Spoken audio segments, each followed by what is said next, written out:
Halo teman-teman, ya video kali ini mungkin masih banyak orang yang belum tahu atau kurang paham, yaitu tentang penyakit lupus. Lupus ini bisa menimbulkan banyak kekhawatiran, terutama karena gejalanya yang beragam dan sulit ditebak. Tapi tenang, kita akan bahas ini dengan bahasa yang santai dan mudah dimengerti. Yuk kita mulai yuk.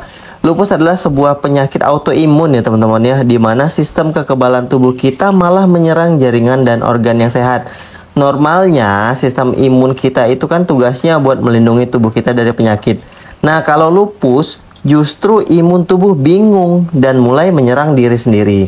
Lupus bisa menyerang berbagai bagian tubuh, mulai dari kulit, sendi, sampai organ dalam seperti ginjal dan jantung. Makanya penyakit ini sering disebut dengan penyakit seribu wajah karena gejalanya itu bisa berbeda-beda pada setiap orang. Salah satu alasan lupus sulit dikenali adalah karena gejalanya mirip dengan banyak penyakit lain. Beberapa gejala yang umum ya yang muncul itu yang pertama kelelahan yang luar biasa. Rasanya capek banget walaupun nggak melakukan aktivitas berat. Yang kedua itu muncul ruam di wajah. Biasanya ruam berbentuk seperti kupu-kupu di hidung dan pipi, tapi nggak semua orang dengan lupus mengalami ini. Yang ketiga nyeri sendi, seringkali terasa nyeri di sendi-sendi, terutama di tangan dan kaki tanpa penyebab yang jelas. Yang keempat demam tanpa sebab, seringkali ada demam ringan yang nggak jelas apa penyebabnya.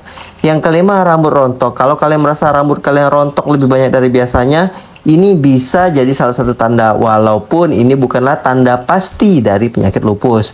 Lupus juga bisa bikin kulit kalian lebih sensitif terhadap sinar matahari dan kadang gejalanya bisa datang dan pergi yang disebut dengan flare up. Sampai sekarang penyebab pasti lupus belum sepenuhnya dipahami, tapi para ahli percaya kalau faktor genetik dan lingkungan bisa jadi pemicu. Artinya kalau ada anggota keluarga yang punya lupus, kemungkinan kalian juga bisa punya risiko lebih tinggi. Pemicu lingkungan seperti infeksi, stres, dan paparan sinar matahari juga bisa memicu flare up lupus pada beberapa orang. Nah ini nih yang bikin sering salah paham ya. Lupus itu nggak menular ya teman-teman ya. Ini bukan penyakit yang bisa teman-teman dapatkan dari bersentuhan atau berdekatan dengan orang yang sakit. Lupus adalah kondisi autoimun, jadi lebih ke dalam tubuh sendiri yang mengalami masalah. Buat banyak orang, lupus bisa bikin cemas karena gejalanya itu nggak bisa diprediksi. Kalian bisa merasa sehat selama beberapa waktu, lalu tiba-tiba flare up dan merasa sangat sakit. Ini bisa bikin kehidupan sehari-hari jadi terganggu. Nggak sedikit juga yang merasa stres kalau nggak tahu kapan lupus akan muncul lagi. Lupus juga bisa menyerang organ penting seperti jantung, paru-paru, ginjal yang membuatnya lebih serius. Inilah kenapa orang yang hidup dengan lupus harus rajin cek kesehatan dan menjaga pola hidup yang baik. Walaupun lupus nggak bisa disembuhkan total, ada banyak cara untuk mengelola gejalanya dan hidup sehat. Berikut beberapa tips buat kalian yang mungkin punya lupus atau kenal seseorang yang punya lupus. Yang pertama itu konsultasikan dengan dokter. Rutin konsultasi dengan dokter ini penting banget buat memantau kondisi dan memastikan organ-organ vital kalian tetap dalam keadaan yang baik ya teman-teman ya. Yang kedua, minum obat sesuai anjuran dokter. Ada obat-obatan tertentu yang bisa membantu mengendalikan gejala lupus dan mencegah flare up. Yang ketiga, jaga pola hidup sehat, makan makanan bergizi, tidur yang cukup, dan olahraga ringan bisa membantu menjaga tubuh kalian tetap kuat. Hindari stres berlebihan. Stres bisa jadi pemicu flare up lupus dan jadi penting banget untuk mencari cara untuk relaksasi. Coba meditasi, yoga, atau aktivitas yang kalian sukai. Yang kelima, hindari paparan sinar matahari langsung. Kalau kalian punya lupus, usahakan untuk selalu pakai sunscreen atau perlindungan ketika berada di bawah sinar matahari.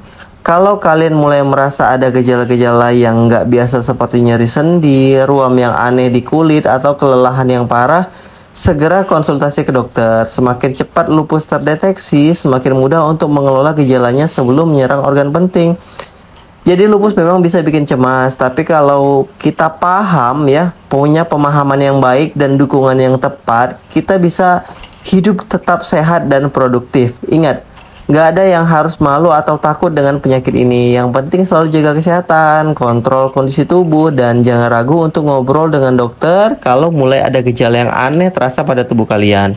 Ya, mungkin itu pembahasannya teman-teman. Kalau kalian merasa video ini bermanfaat, share dan sebarkan kepada seluruh rekan-rekan kalian lainnya, biar mereka juga tahu tentang video ini. Tetap sehat dan selalu sehat ya.